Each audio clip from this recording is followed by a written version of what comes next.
So my next guest is Jim Finn, one of the more active seniors within our community and a United States Navy and Korean War veteran. Welcome, Jim. Good morning, George. Thanks for having me.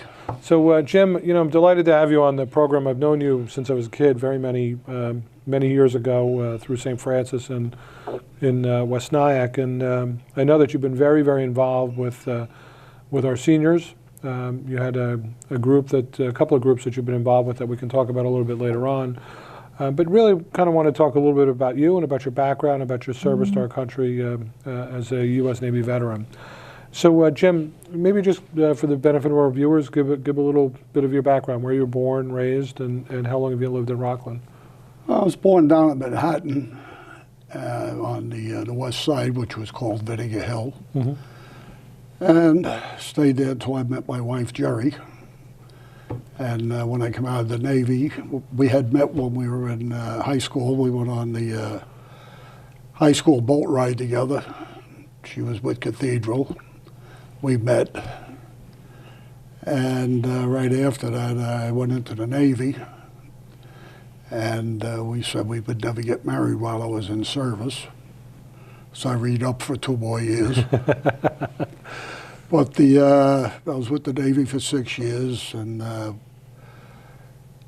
I did 2 world cruises and was in the European Theater of Occupation, also the Asian, and spent a lot of time in the Caribbean in the early '50s. A shakedown cruise. Mm-hmm. I was on at that time I was on the USS Currituck. What kind of ship was that? That was a seaplane tender. Mm-hmm. What they did after World War II is they did away with the PBYs, and they pulled in the P5N Marlin. And that was part of the Hunt-to-Killer group, and strictly go out and hunt submarines. Mm-hmm. We had a squadron of 16 planes that we would service. So any place that we went, from the Caribbean all the way up to the Arctic Circle, and we would operate out of different European ports. Norway, we would operate out of Trondheim, and we would cover that whole area with the Hunt-to-Killer group, and they would cover the whole North Atlantic. It was an exciting thing. Then I got transferred to the USS Wasp, which is a aircraft carrier, and I picked that up in Brooklyn. Mm-hmm. And that was shortly after the Wasp was in an accident with the USS Hobson. And in confusion of going into launching aircraft, the Hobson for some reason cut in front of the carrier, and the carrier cut the Hobson right in half. Mm. Out of 300 crew, I think there was only 33 survivors. Wow. So they had sent it to Brooklyn Navy Yard, and when I got there, I got there after the accident. And from there, we started out on a Task Force 77, which again covering the North Atlantic, European occupation. Going through that, we went through the Suez Canal and out into the Gulf and up into the Sea of Japan, the Korea. Mm-hmm. And we did 2 tours of duty off the coast of Korea towards the end of the war. Mm-hmm. Our planes did see minor action, but they were in there. We were doing 12 on and 12 off at the guns. Mm-hmm. And we were out for about 2.5 years. Wow. And on the way back, when we finally got relieved, the carrier that was supposed to relieve us in the first place wound up with a major accident on the flight deck, and they had to turn back. We didn't have mail for about 4 months. Mm. We hadn't had a fresh milk in about 4 months.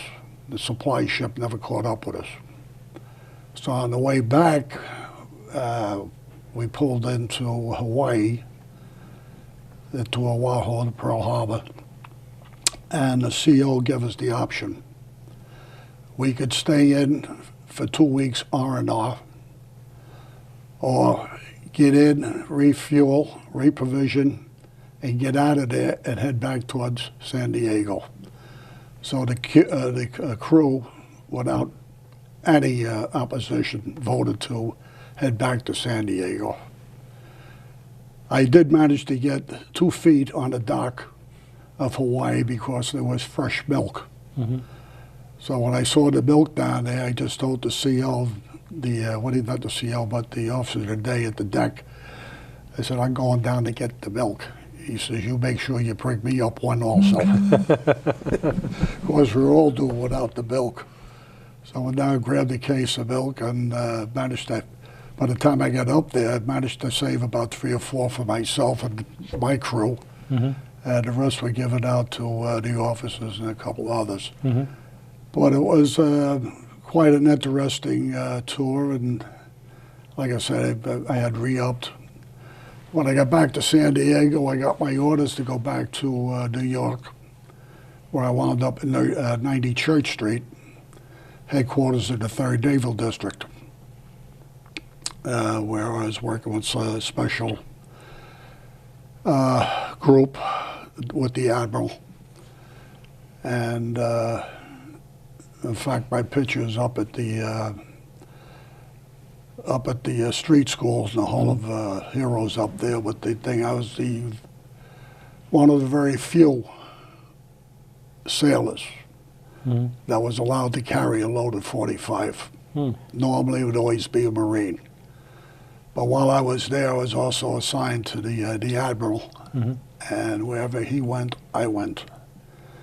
And I always had the 45 with me. And I was waiting to get called for the police department. And while I was still in the Navy in the Caribbean, I had already taken the test for the police department. I had passed. And I wound up with a letter from the police department saying you're due for the physical. And I'm down the Caribbean. So the CO of the ship, I used to see him every day to do an assignment with him. And he says, you got something on your mind? I said, yes. He says, what is it? So I showed him the letter. He says, what's the big problem? I said, New York is that way and we're here. He says, who do you know in New York that would like to go home for 2 weeks? I said, one of the cooks, I won't mention his name, I said, he's from Long Island, and he'll be glad to go home for a week or 2. He said, be ready tomorrow morning at 0800. He says, you're going to meet Lieutenant so-and-so, and he says, the 2 lieutenants, they're going to go with you on one of the P5N Marlins. And what that was actually what they called the liquor run. They used to buy all their liquor down in the islands, duty-free, and they would fly it back up to Norfolk, to the officers' clubs and so forth. So I caught the liquor run up to Norfolk. And from Norfolk, we caught a plane out of there to the old Floyd Bennett Field. And I was back there with Jerry's father had picked me up. And I was able to get through doing my thing with the police department. So I never regretted that the Navy was always very good to me. You know, some people would criticize, you know, if you go in the Navy, you're going to be a bum. Not so. If you do the right thing in the Navy will treat you the right way also. Any service, not only the Navy. So from the Navy, you went into the New York City Police Department? So I was waiting on my assignment to get into the police department, and at that time the police academy was on Hubert Street down the lower end of Manhattan. And I would stop in there once a week and ask them, where am I on the list? But I used to, if I was in civilian clothes, I always wore a suit jacket and so forth. So an old-time sergeant walked by me and he just brushed up alongside me. He says, are you packing? He says, you jumping the gun? I said, no. I said, I'm authorized. What do you mean you're authorized? So I showed him my ID and the permits and so forth. I said, no, I'm authorized to carry. He says, you're a sailor. I said, I know. I said, but I'm authorized to carry. I said, here's the papers. He was shocked. He says, I thought you were jumping the gun. He said, no, you're going to get called within 2 weeks. So when I went back, I saw the admiral. I said, they're going to call me in 2 weeks. Excuse me. They did call. He gave me the okay to go ahead and get my papers together to get discharged. And from there, I went into the police department, stayed in there for 22 years.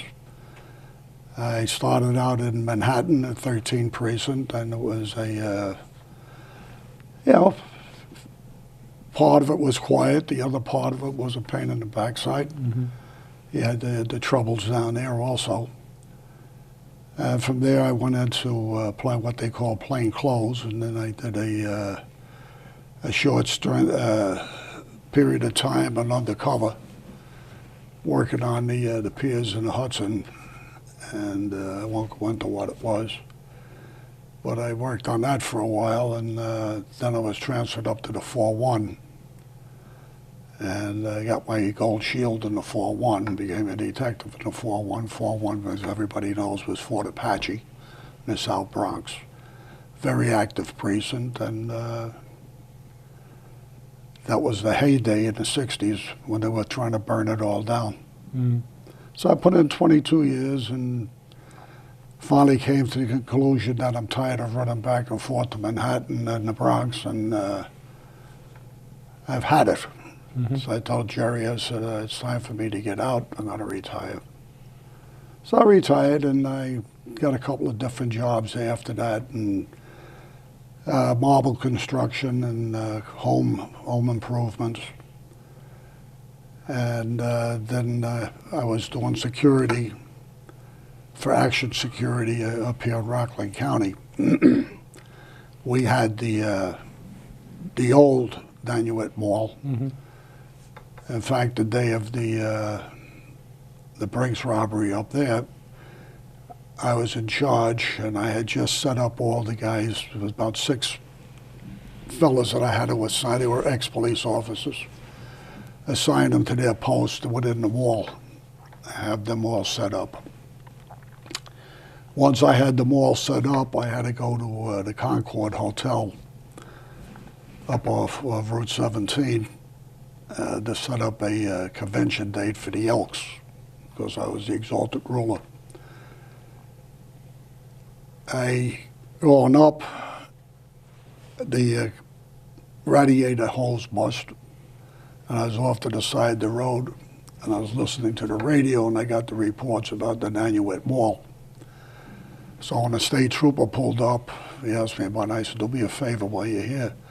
Can you check with York and find out who got shot down at the mall, down in Rockland County? So he went to the radio, come back, he says, yeah, he says, it was a security guard. I said, which security guard, do you know what it was? He says, it was a Brinks guard.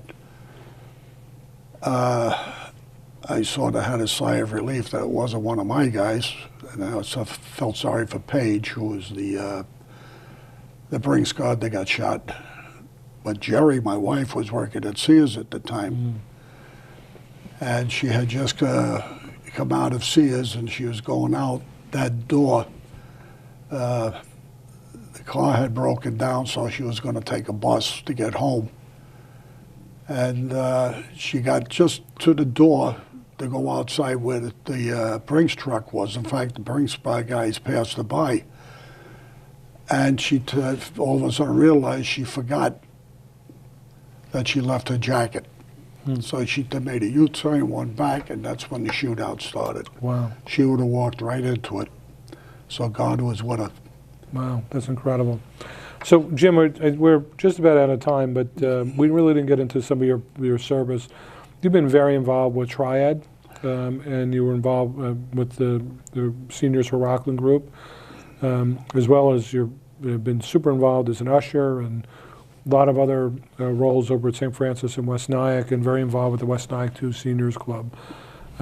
Maybe you could talk just a little bit about, we just have a minute left, so maybe you could just talk a little bit about Triad and some of the work that you're involved with Triad and also with the seniors, because I know you provide a really great public service trying to help educate the seniors about some of the scams that are going on. No, we were making the rounds with Triad, which was out of the Sheriff's Department in Rockland County. And one of the things we would do is to hit all the senior clubs and advise the seniors of different scams that was going on and to bring them up to date on it.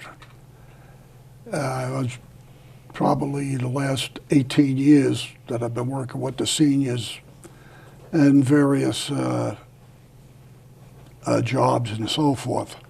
But the biggest one was with Triad, and what we brought out of Triad, one of the biggest things that we did in there also, we got great support from Bob Jackson, who was a county legislator at the time, was to get the Senior Alert Program done. Where there was a missing senior, alert would go out throughout New York State. We had it in Rockland, and we made sure that we wanted to have it done throughout New York State on all the parkways. In fact, they even did it in Jersey. And it would come up on the information sign saying Silver Alert Missing Senior. So that was one of our main things that we brought up. We also had the health cards that we put into the automobiles in the glove compartment, that if you got in an accident, there was a sticker on your front bumper and the rear bumper, and it was medical alert. It's similar to what you had also with yours. And that went over great, and it's still going. We still printing out the stickers.